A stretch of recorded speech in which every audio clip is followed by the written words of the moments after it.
Hi everybody, thanks for coming back to my channel, Lady of Huntington. My name's Mel. Oh, we've got some crows flying above. We're down here in Tassie in Australia and we're participating in Shedwars. Today I've got something a little bit different for you, still within Shedwars, but I thought you might like to come down and meet our neighbour and our friend and see what he's been doing down on his property. His name's Paul and we've been living on our property now for going on 11 years, so we've known him for this long. He's done a lot of work down there, so I thought it might be a nice time to take you down, introduce you to him and let you have a look at everything he's been up to. Let's go down and have a look.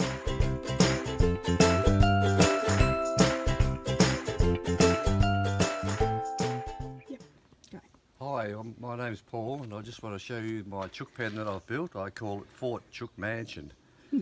I've built it so that there's a strong structure around the base so that you can't get Tasmanian devils or snakes into the pen.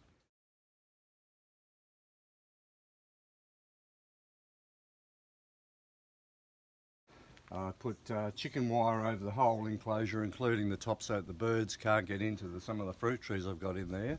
And there's also a fine bird netting mesh which stops snakes from getting in.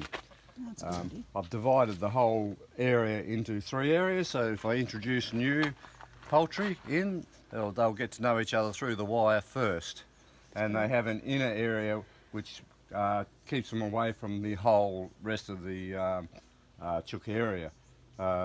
There's 2 roofs here, about to be 3, which collect into a water tank, which then overflows into other water tanks, so it's practical as well as a bit of fun.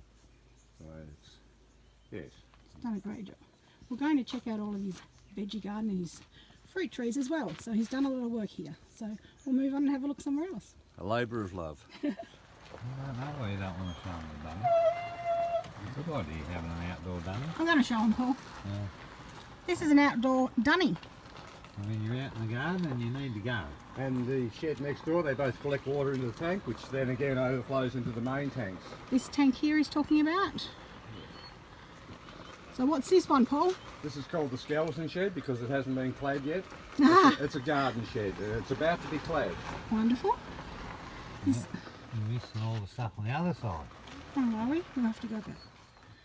We've got stairs going up to his house up there.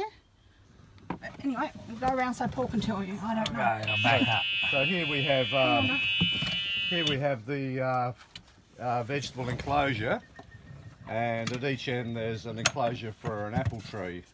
This is a lady in the snow apple, a beautiful apple, and we also have a small aviary here where I keep all my barley straw, which I put very thickly onto the vegetable garden.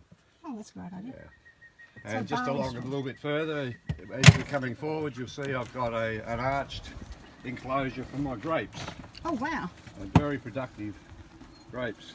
And up to the right up here, I've got a little cantilevered table for 2, a romantic touch to the land. Nice. Yeah.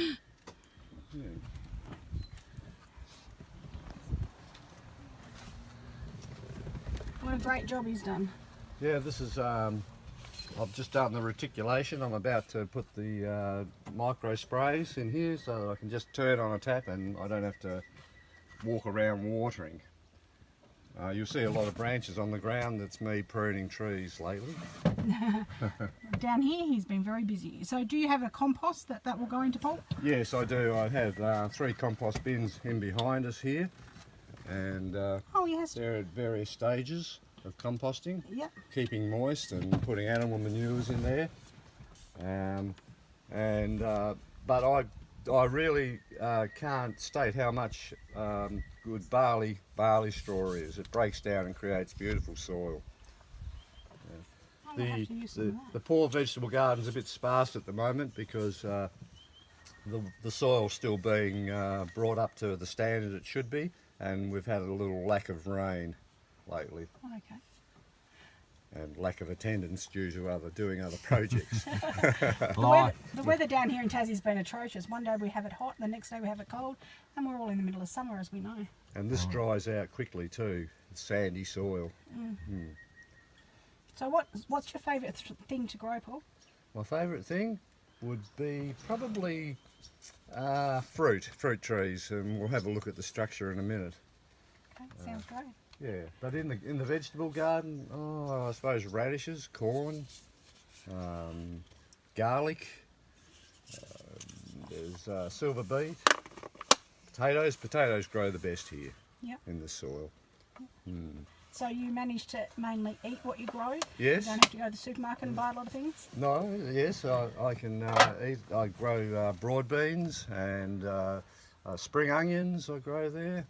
So you're fairly self-sufficient when it comes to actually produce? Yes, pretty self-sufficient. Sounds great. Yeah, a bit of fun too. Keeps you fit. Absolutely. Where are your tomatoes? No tomatoes this year. What? Why's that? Where's your lettuce? I Where's your capsicum? now he's picking Where's on. your cucumbers? Where's your pumpkin? Where's my time? Oh! Where's my What friend? are you doing? Where's my friend Simon to come down and do it all for me? He's up there doing He's his up other there. stuff. We've got tomatoes going, we've Have got you? pumpkins Have you? going. But Oh, our you- tomatoes are so slow in ripening. You're more organised. Strawberries? You're more organised than me. Strawberries are, I must have got a nice basket of produce out yesterday. Are you building fruit tree enclosures and Ah, art we- studios? We do have to build with fruit tree enclosures. We've been shooing, what are they, wallabies? We're shooing wallabies away. Yes, no feeling. Well, I take that as a challenge then. Next time you come down, we'll see what's growing once I finish my other projects. We will. I can have time to do that. We'll let them finish chatting and we'll go and have a look at something else shortly. Hi again. Welcome to my fruit tree enclosure, which has just been rebuilt after a major snow collapsed it. The mistake that I did make when I originally built it was I put bird netting across the top, and we got an unusually large amount of snow in a very, very short period of time, and we calculated there was about 2 tonne on top of this structure. Wow. And the whole thing collapsed and I had to buy new poles, and this time I've put chicken wire on the top because the snow goes through it and it's quite strong. The poles I got from the hop people up in Durham Park, and they're quite cheap and they're a strong pole. And the other structure is a treated pine fence rails which hold the whole thing together and give it strength. In here I've got all sorts of fruit trees, everything from beautiful black cherries through to black currants, red currants, yosterberries. Oh, I haven't heard of yosterberries before. I've got a nashi pear, a normal pear, and I've got a row on this bench over here of blueberries, Oh, nice. and in front of that I've got a row of raspberries. And down here I've got lemon trees, and I've just put in a thornless blackberry. So I'll there's a give variety. you to Paul and he can take you for a walk. That way. Okay. And then you can tell them because you'll be easier walking around. Some of these are the young new cherry trees, and some of them are the older trees that have managed to come back without being destroyed when the structure collapsed. This is a very fast growing tree, this nashi pear. I made the structure higher here to accommodate the nashi pear and the pear tree. I've put shade cloth all around it to stop the northerly wind, and I've put corrugated iron around the base to stop animals from getting in, and snake netting.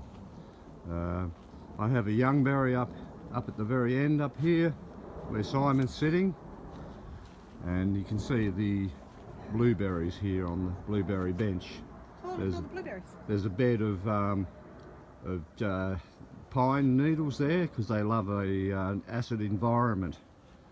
So here's some of the cherry. You've been over to my my Labels? place stealing my pine needles. No, I've got plenty myself. And a variety of trees. I've even got an almond tree. I've got 2 almond trees. I've got this one here that, poor thing, has been pruned naturally by falling poles, but it'll come good. And a little one down here that's struggling, but it'll come good too. Have you got an avocado tree, Paul? I don't have an avocado tree, but I'd like to. We've got 2. Oh, One's dying and one's doing okay, so I don't know if it's going to work or not. whenever it rained suddenly, I didn't have anywhere to go down here, so I built this little shelter, and my tenant built a little table out of the wood that we milled here on the land, And of course this little roof collects water through to my blue drums. There's 6 of them altogether. There's 3 on the other side there where I can just hand water with those. Over here in this little enclosure is a youngberry. I've built these poles in a star shape. One year the youngberry will run in one direction, and the next year the new growth will run in the opposite direction, which saves having to pick the new vines up off the ground. I've got some coming up over here which I can give to Simon and Melissa if they want them. And just there on the ground, and I know Simon's made himself at home here in my little area here. Come on, bartender. Right, what would you like? He's done a great job. Thank you, Paul, so much. You're welcome. Yeah. Alrighty, I'll leave you with that. Thank you, Paul, so very much for showing us around your property. We absolutely love it. We'll come back from time to time, check in on you. Oh, you're welcome. I hope you do soon. We will. Thank you. No worries.